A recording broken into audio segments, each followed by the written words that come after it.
Halo, assalamualaikum warahmatullahi wabarakatuh. Ketemu lagi dengan Bagus Johan Maulana SKM dalam video tutorial program Kusta. Teman-teman, hari ini saya akan share materi tentang bagaimana cara mencegah kecacatan pada kusta. Cacat pada kusta, ini saya masih menggunakan istilah cacat ya, bukan menggunakan istilah difabel, karena memang Permenkes tentang penanggulangan kusta memang masih menggunakan kata cacat. Cacat tingkat 1, cacat tingkat 2, seperti itu. Cacat pada kusta memang menjadi concern atau menjadi perhatian tersendiri bagi kami tenaga kesehatan dan juga Kementerian Kesehatan Republik Indonesia. Kusta memang tidak mematikan, tetapi bisa membuat cacat. Nah, kalau orang sudah kena kecacatan pada kusta, otomatis kemandiriannya berkurang dan dia juga jadi tergantung kepada orang lain, meskipun hanya untuk aktivitas-aktivitas atau pemenuhan kebutuhan sehari-harinya. Nah, kalau sudah tergantung kepada orang lain, otomatis juga produktivitasnya berkurang. Kalau produktivitasnya berkurang, otomatis pendapatannya berkurang. Baik pendapatannya dia sebagai pribadi maupun kalau kita bicara skala makro, pendapatan per kapita sebuah negara bisa berkurang kalau warga negara tersebut banyak yang menderita cacat karena kusta. Nah, itulah mengapa kita concern kepada kecacatan ini. Karena apa? Karena dampaknya sampai ke segi sosial ekonomi. Nah, kalau kita perhatikan kepada cacat, berarti kita harus mengetahui nih cacat ini dari mana. Cacat ini asal muasalnya gimana, cara mencegahnya bagaimana. Maka penting saya membuat materi ini. Mungkin video ini agak panjang ya, jadi siapkan posisi yang nyaman dan cemilan mungkin bisa ya, agar bisa menyimak video ini sampai selesai. Teman-teman, ada beberapa video tentang cacat kusta yang sudah saya bikin. Anda bisa ketik di YouTube ya, Bagus Johan Maulana cacat kusta, seperti itu. Anda bisa pelajari dari situ. Cacat kusta secara garis besar ada dua jenis, ada dua tipe, cacat tingkat 1 dan cacat tingkat 2. Cacat tingkat 1 itu kecacatan yang tidak sampai terjadi perubahan bentuk atau deformitas. Contohnya cacat tingkat 1 adalah misalkan di sini ada gangguan sensorik. Gangguan sensorik berarti gangguan sensasi, gangguan rasa, saraf perasa yang terganggu. Misalkan beberapa titik di sini ada yang mati rasa. Itu namanya cacat tingkat 1. Contoh cacat tingkat 1 yang berikutnya adalah gangguan saraf motorik atau saraf penggerak. Misalkan menurunnya kekuatan otot, misalkan jari ini lemah, misalkan jari ibu jarinya lemah. Itu kan kecacatan tetapi tidak terjadi kelainan bentuk. Bentuknya masih sama seperti orang normal, tangannya seperti ini. Tetapi fungsi saraf sensorik atau motoriknya terganggu. Nah, ada cacat tingkat 1, cacat tingkat 2. Nah, bagaimana sih cara mencegahnya cacat tingkat 1, cara mencegah cacat tingkat 2? Nanti akan saya jelaskan bagaimana sih langkah-langkah yang harus diambil oleh penderita dan juga tenaga kesehatan untuk mencegah cacat tingkat 1, cacat tingkat 2.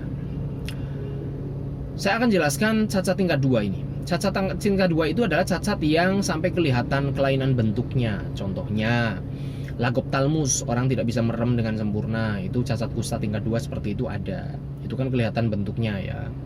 Terus tangannya kiting. Terus tangannya terjadi atrofi. Atrofi ini si ototnya ini dagingnya kempes. Nah, itu sudah kelainan bentuk kan. Harusnya dagingnya tuh berisi seperti ini, tapi beberapa OYPMK itu ototnya kempes sehingga kelihatan kelainan bentuknya. Kakinya semper, misalkan kalau jalan diseret, itu juga cacat tingkat 2. Adanya luka pada kaki, nah itu juga cacat tingkat 2. Oke, sekarang kita masuk ke inti materinya ya. Bagaimana cara mencegah cacat pada kusta? Di sini ada dua subjek yang memang harus melakukan pencegahan. Yang pertama si penderita dan yang kedua adalah dari tenaga kesehatan. Kita bahas satu persatu dulu ya. Yang pertama, dari penderitanya, Anda harus meningkatkan pengetahuan tentang cacat kusta dan juga reaksi kusta. Cacat pada kusta sering timbul karena stadium reaksi yang tidak ditangani secara adekuat atau secara sebagaimana mestinya. Jadi gini guys, dalam perjalanan panjang penyakit kusta yang kronis, yang memanjang, itu memungkinkan terjadi stadium reaksi. Stadium reaksi adalah sebuah fase peradangan karena respon tubuh menolak terhadap komponen kuman yang dianggap itu benda asing. Stadium reaksi itu bisa terjadi sebelum pengobatan kusta, selama pengobatan kusta, maupun sesudah pengobatan kusta. Nah, saat stadium reaksi tiba, yaitu stadium peradangan, pasien itu mengalami tanda-tanda peradangan ada 5. Merah, bercaknya memerah. Nyeri, bisa nyeri pada bercaknya atau nyeri pada saraf tepinya. Bengkak, bisa terjadi bengkak atau bercaknya itu agak menebal. Panas, pada bercaknya itu panas atau suhunya meningkat, atau panas dalam arti secara sistemik demam. Yang berikutnya gangguan fungsi. Nah, jadi terdapat gangguan fungsi pada stadium reaksi.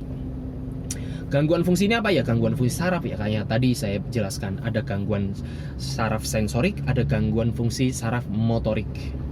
Jadi itu terjadi pada saat fase akut, fase peradangan pada stadium reaksi.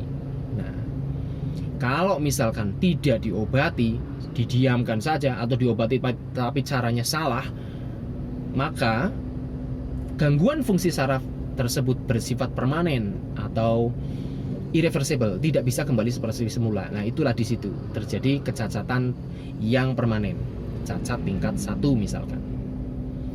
Ada beberapa titik yang mati rasa, Anda pas reaksi Anda tidak diobati dengan adekuat, sehingga titik mati rasa ini permanen. Nah, itu timbul cacat tingkat 1. Nah, cacat tingkat 2 bisa timbul gara-gara cacat tingkat 1 yang berkembang menjadi cacat tingkat 2. Misalkan ada gangguan motorik, yaitu sel penggeraknya, sel saraf penggeraknya itu gangguan sehingga ada gangguan motorik. Impul-impul saraf tidak sampai ke otot-otot, sehingga apa? Terjadi kelemahan otot. Kelemahan otot kalau didiamkan, otot lurik ini kan, otot daging ini kan kalau tidak digerakkan itu akan semakin mengecil. Akhirnya si ligamen ini juga tertarik, akhirnya timbullah kiting, jadi cacat tingkat 2. Nah, begitulah mekanisme terjadinya cacat baik tingkat 1 maupun tingkat 2 pada penderita kusta. Apakah ada cacat yang bisa ditimbulkan di luar stadium reaksi? Bisa. Adanya neuritis yang silent neuritis. Jadi adanya peradangan pada sel saraf tetapi bukan pada fase reaksi. Jadi tidak ada tanda-tanda seperti tadi 5 tanda peradangan. Tapi kok tiba-tiba kok mati rasa ya? Kok tiba-tiba lemah ya ototnya? Itu bisa saja terjadi. Itu di luar reaksi. Saya nggak mau ngomong tentang itu. Saya mau ngomong yang stadium reaksi aja dulu, yang benar-benar Anda bisa merasakan sebagai OYPMK. Jadi Anda harus waspada seperti itu.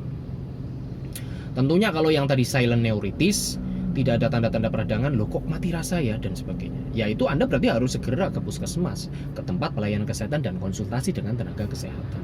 Nah, begitu kompleks kan ilmu ini. Makanya PR yang pertama bagi OYPMK, bagi orang yang pernah mengalami kusta, orang yang sedang menderita kusta, Anda harus tahu tentang reaksi kusta. Anda harus tahu cacat kusta itu seperti apa.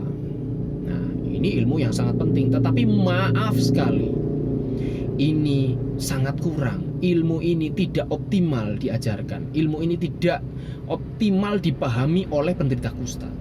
Terlihat dari apa? Banyaknya konsultasi ke saya, banyaknya pertanyaan-pertanyaan seputar kecacatan, seputar reaksi. Ini saya harus bagaimana? Jadi OYPMK banyak sekali yang tidak mengetahui reaksi itu apa. Begitu kagetnya dia saat mengalami, kenapa saya bercak-bercak? Padahal saya sudah minum MDT dan sebagainya. Padahal sudah saya jelaskan di video sebelumnya bahwa reaksi tidak ada hubungannya dengan obat MDT.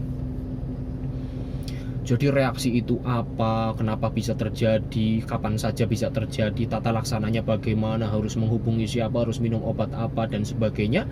Banyak sekali masyarakat yang belum paham. Maka dari itu tugas pertama untuk mencegah kecacatan kusta bagi penderita adalah Anda harus belajar tentang cacat kusta dan reaksi kusta. Pelajari, oke? Nah, bagi tenaga kesehatan untuk hal ini yang pertama yaitu masalah edukasi, pengetahuan, Anda harus menyediakan kanal-kanal, saluran-saluran komunikasi, saluran-saluran konsultasi, dan jangan sungkan untuk komunikasi menjawab pertanyaan dari pasien.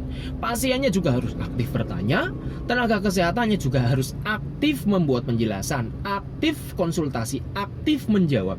Karena ini begitu krusial.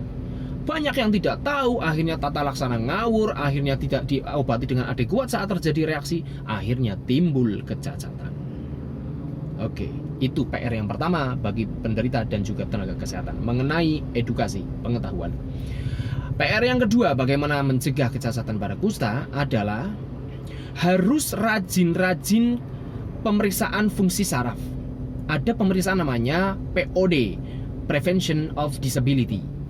Pemeriksaan fungsi saraf dalam rangka untuk mencegah kecacatan. Jadi pemeriksaan POD, pemeriksaan pencegahan kecacatan. Kapan itu dilaksanakan? Saat pasien berobat rutin. Sebulan sekali penderita harus diperiksa fungsi sarafnya untuk mengetahui tanda-tanda lebih dini barangkali ada tanda-tanda kecacatan. Yaitu saat kapan? Ya saat ngambil obat. Makanya kalau saat ngambil obat Anda penderita sebulan sekali datang ke puskesmas, ke tempat pelayanan kesehatan agar diperiksa. Jangan males atau jangan rapelan, saya langsung 2 bulan 3 bulan ya. Kalau ada tanda-tanda kecacatan tidak terdeteksi, Anda yang rugi sendiri. Nah, kepada tenaga kesehatannya pun Anda harus rutin memeriksa fungsi saraf sebulan sekali saat pasien tersebut datang ke puskesmas. Diperiksa fungsi sarafnya sesuai dengan aturan dari atas, ada lekoptalmus atau tidak. Terus fungsi sarafnya, saraf ulnaris, saraf radialis, saraf medianus, dicek semuanya sampai ke bawah. Sensoriknya, motoriknya, ada nyeri atau tidak. Ya, ini harus, jangan males. Sebulan sekali pasien yang sedang berobat harus diperiksa POD-nya, Prevention of Disability. Nah, pemeriksaan fungsi saraf juga dilaksanakan saat pasien mengalami reaksi. Kalau tadi wajarnya orang saat berobat sebulan sekali harus diperiksa fungsi sarafnya, tetapi saat reaksi diperiksa 2 minggu sekali. Apalagi saat reaksi, di situ saat terjadi gangguan fungsi saraf yang akut. Hati-hati. Peradangan stadiumnya bisa memanjang, reaksi stadiumnya bisa memanjang, atau bahkan tanda-tanda peradangnya bisa naik, meningkat. Sehingga Anda perlu bermanuver, dosis prednisonnya diubah dan sebagainya. Jadi saat reaksi, penderita itu sangat membutuhkan pemantauan lebih intensif. Makanya 2 minggu sekali harus ketemu tenaga kesehatan untuk melanjutkan dosis prednison dan juga mengevaluasi tanda-tanda peradangannya. Apakah prednisonnya tetap, apakah prednisonnya dinaikkan dosisnya, ataukah prednisonnya diturunkan, dosis tapering off dan sebagainya. Harus, nggak boleh tidak. Oke, itu PR yang kedua. PR yang ketiga untuk mencegah kecacatan adalah harus memproteksi diri bagi penderita. Dan bagi tenaga kesehatan juga harus mengajari bagaimana proteksi dan juga pencegahan dengan senam. Jadi gini guys, proteksi diri itu maksudnya seperti ini. Kalau Anda sudah menderita cacat tingkat 1, misalkan ada titik-titik yang mati rasa, nah ini harus diproteksi.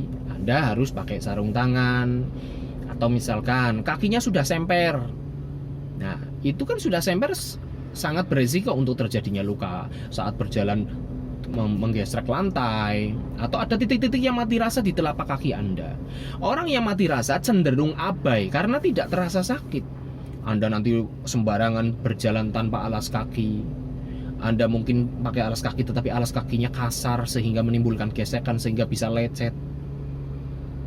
Anda mungkin jalan-jalan di aspal panas karena tidak kerasa Anda cuek-cuek saja, tapi nyatanya akhirnya ada luka bakar melepuh karena aspalnya panas. Anda tangan tidak kerasa Anda cuek mengambil panci panas tanpa kain, tanpa pelindung, akhirnya luka bakar dan sebagainya. Nah ini Anda harus melindungi diri untuk mencegah kecacatan lebih parah. Anda juga harus melakukan perawatan diri. Perawatan diri ini misalkan Anda sudah menderita kelemahan otot motorik, ya, kelemahan motorik saraf penggerak, sehingga terjadi kelemahan dari otot-otot rangka Anda. Nah seperti ini. Lalu itu kan sangat potensial untuk menjadi cacat tingkat 2, yaitu kiting. Ada beberapa senam aktif maupun senam pasif sebagai langkah-langkah pencegahan. Sebagai langkah-langkah pencegahan yang tadinya ini cacat tingkat 1, kelemahan otot, gimana caranya biar tidak terjadi kelemahan cacat tingkat 2, yaitu kiting, dengan senam pasif, senam aktif. Senam aktif itu misalkan Anda menggunakan karet terus dibuka seperti ini, jadi aktif menggerakkan otot. kontraksi secara aktif. Ada juga senam pasif, yaitu dengan menjaga elastisitas atau bisa renggangnya, bisa mulurnya si ligamen ini dengan cara dioles setiap hari pakai minyak sayur. Nah, ini senam aktif, senam pasif. Nanti secara lebih lengkapnya akan saya jelaskan dalam video terpisah ya, bagaimana cara melakukan senam aktif dan senam pasif. Ini harus dilakukan oleh pasien sendiri, mandiri. Kalau misalkan terjadi kapalan harus gimana? Harus digosok pakai batu apung, direndam, ada juga rendam gosok dan juga membalut ya. Kalau misalkan ada luka, sudah saya ajarkan di video yang berjudul luka kusta di situ. Perawatan diri ini harus diajarkan karena Anda sudah ngobati pasien, sudah RFT, lengkap pengobatannya, tetapi gara-gara tidak diajarkan perawatan diri, luka lagi. Yang tadinya cacat tingkat 1 menjadi cacat tingkat 2, yang tadinya mati rasa saja tetapi jadi ada lukanya, kaki yang tadinya cuma semper tapi semper plus jadi luka. Akhirnya cacatnya bertambah levelnya dari cacat tingkat 1 menjadi cacat tingkat 2. Perawatan diri, kalau perlu tenaga kesehatannya memfasilitasi, membuat KPD, kelompok perawatan diri. Di Tegal contohnya ada di Puskesmas Adiwarna. Sebulan sekali dikumpulkan para OYPMK yang punya cacat tingkat 1, cacat tingkat 2, kumpul seminggu sekali. Mau sekalian arisan kayak dibuat, dikemas seperti itu biar sepenanggungan merasa senang, ada daya tariknya, wah ada arisannya. Acaranya apa? Bareng-bareng ada edukasi, bareng-bareng misalkan merawat diri, berendam kulitnya, lalu gosok batu apungnya, ada kapalannya, perawatan diri tadi, senam aktif, senam pasif, sebulan sekali seperti itu bagus sekali. Dan merasa sepenanggungan ini akhirnya kan bisa curhat sama sekali untuk menguatkan komunitas. Nah, akhirnya kalau merasa kita nggak sendiri nih, ternyata ada temennya, ya kan? Itu komunitas akan lebih solid, lebih kuat. Sehingga Anda bisa, si para penderita ini akan menjadi peer counselor, untuk menjadi konselor atau orang yang bisa menyediakan konsultasi bagi penderita-penderita baru, ya kan? Percaya dirinya naik, lalu orang-orang penderita baru juga ternyata, ada komunitasnya, ternyata ada informasi, ternyata ada tempat untuk bertanya dan sebagainya. Itu bagus sekali. Oke, itu ya. Jadi perawatan diri dan juga perlindungan diri terhadap tadi kemungkinan terjadinya cacat lebih lanjut. Itu poin ketiga, bagaimana mencegah kecacatan. Poin keempat, bagaimana mencegah kecacatan pada kusta adalah atasi reaksi sesuai dengan prosedur. Nah, bagi penderita nih, kalau ada tanda-tanda peradangan, segera hubungi ke puskesmas, segera hubungi tempat pelayanan kesehatan. Banyak sekali teman-teman karena tadi dari awal memang tidak tahu reaksi itu apa, tanda-tandanya apa. Begitu terjadi reaksi, dia menyalahkan keadaan, menyalahkan mungkin tenaga kesehatan, menyalahkan mungkin obat kusta, dia tidak tahu ini apa. Saya sudah minum obat kusta tetapi ternyata seperti ini dan sebagainya. Akhirnya Anda larinya ke hal-hal lain, solusi lain yang memang tidak solutif. Akhirnya apa? Reaksi Anda tidak terobati, reaksi Anda inflamasinya memanjang, reaksi Anda tanda-tanda peradangannya mungkin malah tambah naik. Akhirnya Anda cacat, menderita cacat tingkat 1 atau cacat tingkat 2. Jadi begitu ada tanda-tanda reaksi, Anda seharusnya langsung menghubungi kepada tenaga kesehatan. Nah, ini banyak sekali. Terbukti apa? Banyak yang japri saya, nanya saya, dalam kondisi reaksi ini saya harus bagaimana? Loh, sudah reaksi tapi belum ketemu orang kesehatan, ini gimana? Pasti kalau ada tanda-tanda reaksi seperti itu, saya langsung menganjurkan segera ke tenaga kesehatan, minimal ke puskesmas. Anda biar dideteksi, ini Anda reaksinya tipe 1 atau tipe 2, ringan atau berat. Karena tata laksananya beda-beda. Awas, seringkali pasien itu karena sudah paham bahwa ini reaksi tetapi tidak tahu tata caranya bagaimana, akhirnya beli prednison sendiri, beli metilprednisolon sendiri, memutuskan dosisnya sendiri, dosisnya ngaco, berapa kali sehari ngaco, minumnya berapa kali, berapa hari juga, berapa minggu juga ngaco. Akhirnya pengobatannya tidak tuntas, pengobatannya tidak menurunkan stadium inflamasinya. Akhirnya pengobatannya tidak tapering off secara turun sampai tuntas. Nah, di situ Anda rugi sendiri. Pada tahap tertentu, pada minggu tertentu dosisnya nggak bisa turun, Mau diturunkan, tanda inflamasinya naik lagi. Mau diturunkan, tanda inflamasinya kok belum turun-turun. Di situ seringkali Anda bermasalah, dosis prednisonnya tidak mau turun gara-gara kacau sedari awal dosis prednisonnya. Jadi pesan saya kepada teman-teman OYPMK, ini Anda bisa kena reaksi kapanpun loh ya, meskipun Anda sudah RFT, sudah selesai pengobatan. Kalau terjadi tanda-tanda reaksi, segera hubungi puskesmas. Jangan beli prednison sendiri. Oke, ini kalau Anda menentukan pengobatan sendiri, apa sendiri, resiko Anda kena cacat. Bagi tenaga kesehatan, kalau ada orang yang memiliki tanda-tanda reaksi, segera dikaji. Ini reaksi tipe 1 apa tipe 2? Ini ringan atau berat? Ya. Terus kalau misalkan terjadi permasalahan pengobatan, segera dikaji. Dikaji apa? Misalkan pada dosis tertentu kok prednisonnya nggak mau turun dosisnya. Wah, dikaji faktor pemicunya. Apakah ada kecacingan, apakah ada sakit gigi, apakah ada luka infeksi, apakah sedang hamil, apakah ada stresor pikiran maupun stresor pada fisik, kecapean dan sebagainya. Dikaji permasalahannya, ditemukan, atasi pemicunya, sehingga dosis prednisonnya bisa lanjut, bisa turun. Ini juga permasalahan yang banyak sekali. Orang reaksi, dosisnya tidak bisa turun, tapering off sampai sebutir prednison sehari selama 2 minggu. Banyak yang bertahan pada dosis 3 butir, 3 tablet sehari, nggak bisa mau turun ke 2, atau dari 4 nggak bisa turun ke 3. Nah, gara-gara apa? Faktor pemicunya nggak ketemu. Ini juga butuh concern. Banyak pasien yang akhirnya, loh saya kok dosisnya nggak turun-turun, karena faktor pemicunya tidak ketemu. Akhirnya apa? Prednison terus nggak turun-turun, pasien bosen akhirnya memutuskan berhenti meminum obat anti peradangan, prednisonnya berhenti. Nah, itu di situ resiko Anda kena cacat tingkat 1 atau cacat tingkat 2. Lagi-lagi yang rugi adalah pasien sendiri gara-gara tidak memahami prosedur bagaimana tata laksana reaksi. Itu juga bagaimana tenaga kesehatan menangani reaksi. Nah, tenaga kesehatan juga harus benar-benar jeli mana reaksi atau bukan. Banyak sekali, mohon maaf teman-teman kesehatan, ada stadium reaksi tetapi tidak memahami bahwa itu reaksi berat yang harus dikasih prednison. Ada stadium reaksi, tanda-tanda reaksi bercaknya menebal, tapi Anda menganggapnya itu biasa saja. Oh, itu kan hanya infiltrat. Lah, infiltrat itu menebal itu bagian dari bengkak, bagian dari tanda-tanda peradangan. Atau misalkan bercaknya kecoklatan, loh itu kan coklat bukan merah. Ya coklat itu ya maksudnya adalah kemerahan pada tanda-tanda peradangan. Tidak harus merah menyala, tidak harus merah hati. Semu coklat itu sudah tanda-tanda peradangan. Nah, ini banyak tenaga kesehatan yang tidak paham. Akhirnya cuek, akhirnya menganggap oh itu biasa saja, oh itu bukan reaksi. Akhirnya tidak dikasih obat anti peradangan, padahal itu reaksi berat. Banyak reaksi tidak tertangani, akhirnya lagi-lagi pasiennya jadi korban, akhirnya cacat tingkat 1, cacat tingkat 2. Semoga 4 poin ini bisa dipegang, bisa dilaksanakan oleh penderita maupun juga Anda tenaga kesehatan. Silahkan menjalankan, perhatikan reaksi karena ini adalah concern kita. Percuma kita sudah mengobati panjang 12 bulan MB minum MDT, tetapi kita tidak memperhatikan reaksinya. Padahal dari awal concern kita terhadap kusta adalah kecacatannya.